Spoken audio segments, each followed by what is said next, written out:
Hello friends, this is Sudarshan. Here we maintain database module 5. போன கிளாஸ்ல ஒரு டேட்டாபேஸ்ல அப்படி ஒரு டேபிள் கிரியேட் பண்றதுன்னு பார்த்துருந்தோம்.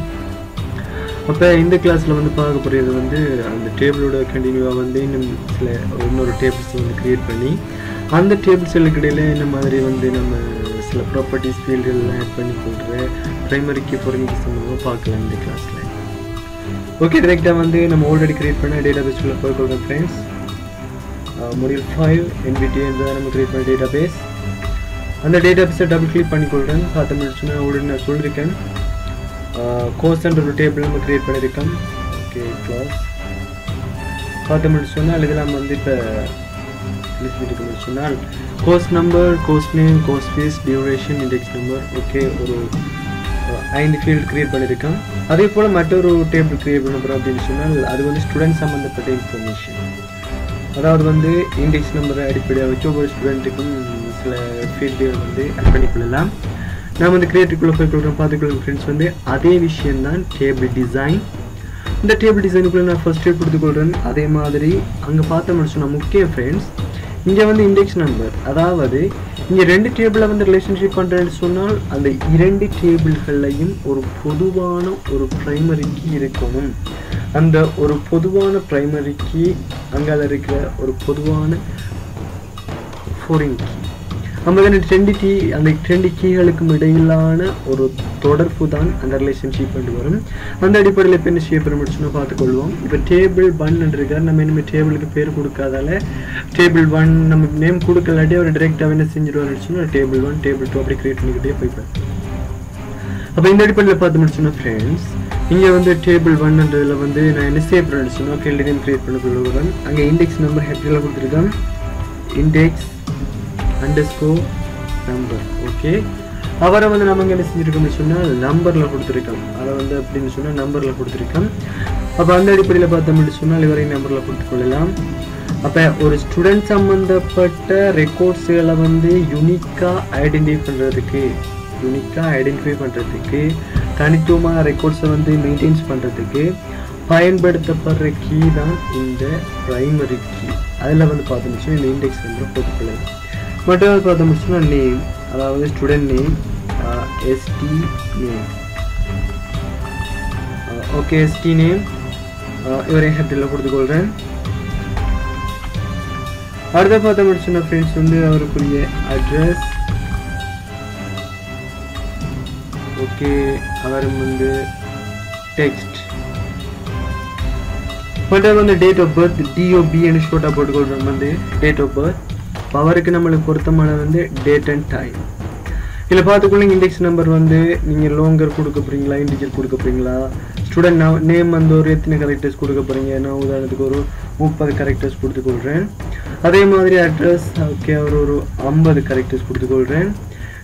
Date of birth, date and time, இதை ஓகே, இவருக்குரிய ஃபார்மேட் இங்கே என்னத்தை செய்யப்படுறேன்னு சொன்னால் ஷோர்ட் டேட்டா, லாங் டேட்டா. நான் என்ன செய்கிறேன்னு சொன்னால் ஒரு மீடியம் டேட்டில் கொடுத்துக்கொள்கிறேன். மீடியம் டேட்டில் டிரெக்டாக கொடுத்துக்கொள்கிறேன். அப்போ மீடியம் டேட்டை வச்சு நான் செய்ய போகிறேன் டிரெக்டாக. ஓகே, அடுத்த பார்த்தோம்னு சொன்னால் நான் இதில் ஸ்டூடெண்ட் சம்மந்தப்பட்ட சில விஷயங்கள் என்ன அப்ளை பண்ணலாம்னு பார்க்கலாம். English number, student name, address, date of birth. Okay, மேலதிகமாக பார்க்க போனோம்னு சொன்னால் வேறு என்ன போடலாம் இருக்குது. கண்டக்ட் நம்பரையும் போட்டுக்கொள்ளலாம். ஓகே, கண்டக்ட் நம்பருக்கு பொருத்தமாக நம்ம இவருக்கு ஃபீல்டு நேம் நம்பர்.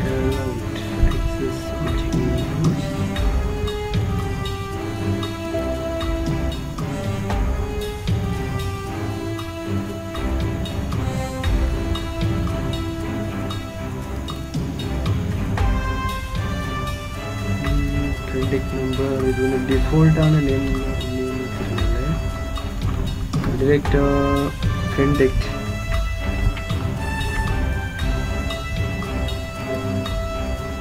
கண்டக்ட் என்ற விஷயத்தை எடுக்கிறதில்ல அதே பேர். கவர்மெண்ட் சொன்னால் ஃபோன் நம்பர் பார்க்கலாம்.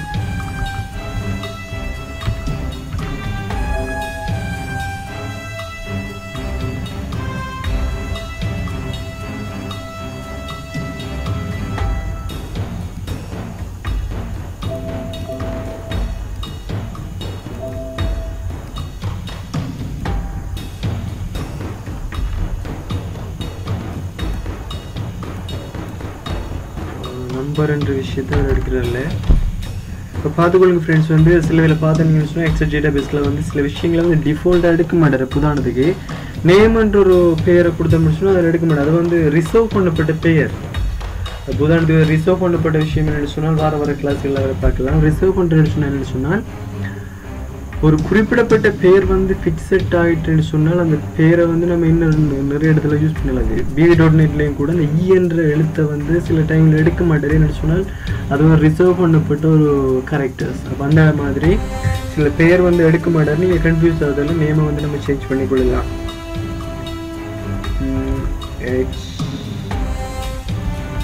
நம்பர் எடுக்கிறதில்ல, நம்பர்ன்ற விஷயத்தையே எடுக்கிறதில்ல அவரு. நம்பர் ஓகே எப்படி எடுப்பார்? ஓகே இந்த என்னோன்ற விஷயத்தை அவர் எடுக்கிறதில்ல அங்கே. அப்போ ஓகே இவரை வந்து நம்பருக்கு மாற்றிக்கொள்ளலாம். இண்டெக்ஸ் நம்பர் பார்த்துக்கொள்ள ஃப்ரெண்ட்ஸ், வந்து எரர் வர தான் நம்மளுக்கு வந்து ஆக்சஸ் டேட்டாபேஸில் நீங்கள் சேவ்ல நிறைய எரர்ஸ் வரும். அந்த எரர்ஸ் எல்லாம் என்ன ரீசனுக்காக வேண்டி வருது, அந்த மெசேஜ் என்ன சொல்லுதுன்ற விஷயத்தை வாசிங்க ஃப்ரெண்ட்ஸ். வாசிச்சோம்ன்றது சொன்னால் தான் நிறைய ஐடியாஸ் கிடைக்கும் நமக்கு. ஓகே பார்த்துக்கொள்ளுங்க ஃப்ரெண்ட்ஸ், வந்து இப்போ நமக்கு இந்த குறிப்பிடப்பட்ட டேபிளில் ஸ்டூடெண்ட் டேபிள் கிரியேட் பண்ண போகிறோம். இந்த குறிப்பிடப்பட்ட ஸ்டூடெண்ட் டேபிளில் வந்து யாரை ப்ரைமரிக்காக கொடுக்கலாம்னு பார்த்தோம்னா இண்டெக்ஸ் நம்பர் தான் கொடுக்கலாம். என்ன சொன்னால் இண்டெக்ஸ் நம்பர் தான் எல்லாருக்குமே தனியாக இருக்க போகுது. ஆகவே நான் டிசைனுக்குள்ளே இவருக்குரிய டேபிள் டிசைனுக்குள்ளே ப்ரைமரிக்காக கொடுத்து போடுறேன். அப்போ ஓகே நான் இவரை சர்வ் பண்ணிக்கொள்கிறேன் ஃப்ரெண்ட்ஸ். ரைட் கிளிக் பண்ணி சர்வ் பண்ணிக்கொள்கிறேன். இந்த டேபிளோட நேம் வந்து ஸ்டூடெண்ட்.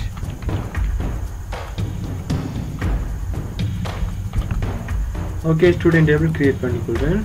இப்போ பார்த்தோம்னு சொன்னால் இந்த இரண்டு டேபிள்களுமே வந்து என்ன செய்யப்படுதுன்னு சொன்னால் கிரியேட் பண்ணிப்படுது. இதில் ஒரு சின்ன ஒரு ஐடியா ஒன்று சொல்கிறேன் ஃப்ரெண்ட்ஸ். அப்படின்னு சொன்னால் கவனத்தில் கொள்ளுங்க ஃப்ரெண்ட்ஸ். அப்படின்னு சொன்னால் பார்த்துக்கொள்ளுங்க. இப்போ கோர்ஸ் ஸ்டூடெண்ட் 2 டேபிள் இருக்குது. சம்டைம் வந்து இதுக்கு டேபிள் நேமை வந்து கோர்சஸ் வந்து ஒரு S1 சேர்க்கணுமோ அல்லது இந்த டேபிளை டிலீட் பண்ணணும்னு நினச்சிக்கொள்ளுங்க. அப்போ டிலீட் பண்ண நினச்சிங்கன்னு சொன்னால் ரைட் கிளிக் பண்ணி பாருங்கள். இதில் வந்து ரீநேம் பண்ண கேட்பாரு அல்லது டிலீட் பண்ண கேட்பாரு. ரீநேம் பண்ணக்குள்ள மெசேஜ் ஒன்று சொல்கிறாரு, you can't rename the database object hose while it open. அதாவது வந்து இந்த டேட்டாபேஸில் அடிக்கிற காணப்படுற இந்த ஆப்ஜெக்ட் வந்து ரீநேம் பண்ணணும்னு சொன்னால் இங்கே வந்து ஓப்பன் ஆகிருக்கக்குள்ள நம்மளால் எந்த சேஞ்சஸோ எந்த டிலீட்டோ எதுவித மாற்றமும் செய்ய முடியாது. அந்த மெசேஜை வாசிச்சுக்கொள்ளுங்க ஃப்ரெண்ட்ஸ். நீங்கள் எத்தனை தரம் தான் க்ளோஸ் பண்ணி போட்டு வந்தாலும் கூட இங்கே வந்து அந்த குறிப்பிடப்பட்ட இந்த ஆப்ஜெக்டுகள் இங்கே ஓப்பனில் இருக்குன்னு சொன்னால் நம்மளால் ஆக்சஸ் பண்ண முடியாது. ஸோ என்ன செய்யுங்கன்னு சொன்னால் இப்போ இந்த குறிப்பிடப்பட்ட ஆப்ஜெக்டுகளை வந்து நீங்கள் க்ளோஸ் பண்ணிங்கன்னு சொன்னால் நீங்கள் செலக்ட் பண்ணி ரைட் கிளிக் பண்ணுற விஷயம் க்ளோஸ் ஆகும். இப்போ அல்லது நீங்கள் க்ளோஸ் ஆல் கொடுத்தீங்கன்னு சொன்னால் இப்போ க்ளோஸ் ஆல் பண்ணிங்கன்னு சொன்னால் எல்லாமே க்ளோஸ் ஆகிடும். இப்போ இந்த டைமில் வந்து நீங்கள் ரைட் கிளிக் பண்ணி உங்களால் ரினியூ பண்ணக்கூடிய மாதிரி இருக்கும். அப்போ இதை வந்து கவனத்தில் கொள்ளுங்க ஃப்ரெண்ட்ஸ். அப்போ இப்படி தான் ஃப்ரெண்ட்ஸ் வந்து டேபிள்ஸ்கள் எல்லாம் வந்து க்ரியேட் பண்ணி கொள்கிறேன். அப்போ க்ரியேட்டுக்குள்ளே போய் கொள்ளுங்க ஃப்ரெண்ட்ஸ். டேபிள் டிசைனுக்குள்ளே போய் உங்களுக்கு தேவையான ஃபீல்டு நேம் கொடுத்துக்கொள்ளுங்க. அதில் ப்ரைமரி கீ பொருங்கி அவருக்கு ஏற்ற டேட்டா டைப்ஸ் என்னென்னு செலக்ட் பண்ணிக்கொள்ளுங்க. அப்போ அந்த அடிப்படையில் வந்து உங்களுக்குரிய அந்த குறிப்பிடப்பட்ட டேட்டா டைப்ஸுக்குரிய ப்ராப்பர்ட்டிஸ்களை கொடுத்துக்கொள்ளுங்க. அது இப்படியான அடிப்படையில் நீங்கள் ஒழுங்கான முறையில் இந்த ப்ரைமரி கீ இதில் காணப்படுற பாருங்கள் ஃப்ரெண்ட்ஸ். இவ்விடத்தை நான் சொல்லி விடுறேன். இப்போ கோர்ஸ் டேபிளில் காணப்படுற இவர் நான் க்ளோஸ் பண்ணி கொடுக்குற தேவையில்லை. இந்த கோர்ஸ் டேபிளில் காணப்படுற இந்த கோர்ஸ் நம்பர் வந்து ப்ரைமரிக்கு ஏன்னு சொன்னால் கோர்ஸில் வந்து ஒவ்வொரு கோர்ஸும் வந்து ஒவ்வொரு நம்பரில் இருக்கும். ஆகவே இந்த கோர்ஸ் டேபிளில் காணப்படுற இந்த கோர்ஸ் நம்பர் என்பது வந்து இங்கே ப்ரைமரி. பட் இங்கே பார்த்தீங்கன்னு சொன்னால் இந்த course number primary key, course name, course fees, duration, index number. அப்போ ஸ்டூடெண்ட் டேபிளில் ஸ்டூடெண்ட் சம்மந்தப்பட்ட ரெக்கார்ட்ஸை வந்து தனித்துவமாக மெயின்டைன் பண்ணுறதுக்கு பயன்படுத்தப்படுற இந்த இண்டெக்ஸ் நம்பர் இங்கே ப்ரைமரி கீயாக இருக்கார். இங்கே ஒரு தரம் தான் ஒரு ஸ்டூடெண்ட்டுக்கு வந்து இண்டெக்ஸ் நம்பர் வரலாம். பட் இங்கே பார்த்தோம்னு சொன்னால் இங்கே ஒரு குறிப்பிடப்பட்ட ஸ்டூடெண்ட்ஸுக்கு பார்த்தோம்னு சொன்னால் ஸ்டூடெண்ட் டேபிளில் இருக்கிற இந்த இண்டெக்ஸ் நம்பர் வேறொரு டேபிளில் வந்து வந்தாருன்னு சொன்னால் அவருக்கு பேர் வந்து ஃபாரின் கீ. இப்போ ஸ்டூடெண்ட் டேபிளில் இருந்து சொன்னால் ஒரு குறிப்பிடப்பட்ட டேபிளில் வந்து ரெக்கார்ட்ஸ் வந்து யூனிக்காக இருக்கணும் நம்ம செய்கிற கீ வந்து ப்ரைமரி கீ. அதே குறிப்பிடப்பட்ட ஃபீல்டு இன்னும் டேபிள் சைடில் வந்துச்சுன்னு சொன்னால் அவருக்கு பேர் பார்த்தோம்னு சொன்னால் அவரை ஃபாரின் கீன்னு சொல்லலாம். அப்போ foreign keyக்கும் primary keysக்கும் என்ன டிஃப்ரென்ஸ்னு சொன்னால் இப்போ ரெக்கார்ட்ஸுகளை வந்து வார கிளாஸுகளில் போட்டுட்டு இன்னும் இது விளக்கமாக பார்க்கலாம் ஃப்ரெண்ட்ஸ் வந்து இன்னும் தெளிவாக வந்து பார்க்கக்கூடிய மாதிரி இருக்கும். என்னென்னு சொன்னால் நம்மளுக்கு இந்த primary key foreign key சம்மந்தப்பட்ட கான்செப்ட் வந்து நல்லா தெரியணும். ஏன்னு சொன்னால் அது கிளியராக தெரிஞ்சால் தான் அங்கே வந்து நம்ம சரியான முறையில் வந்து போகக்கூடிய மாதிரி இருக்கும். அப்போ இந்த வீடியோஸில் வந்து உங்களுக்கு ஏதாவது டவுட்ஸ் இருந்துன்னு சொன்னால் உங்களுக்கு கட்டாயம் கமெண்ட்ஸ் பண்ணிக்கலாம் ஃப்ரெண்ட்ஸ். வந்து இந்த வீடியோஸ் வந்து உங்களுக்கு பிடிச்சிருந்தேன்னு சொன்னால் லைக் பண்ணுங்கள், ஷேர் பண்ணுங்கள், சப்ஸ்கிரைப் பண்ண மறந்துடாதீங்க. அடுத்த வீடியோஸில் சந்திக்கலாம். Bye friends.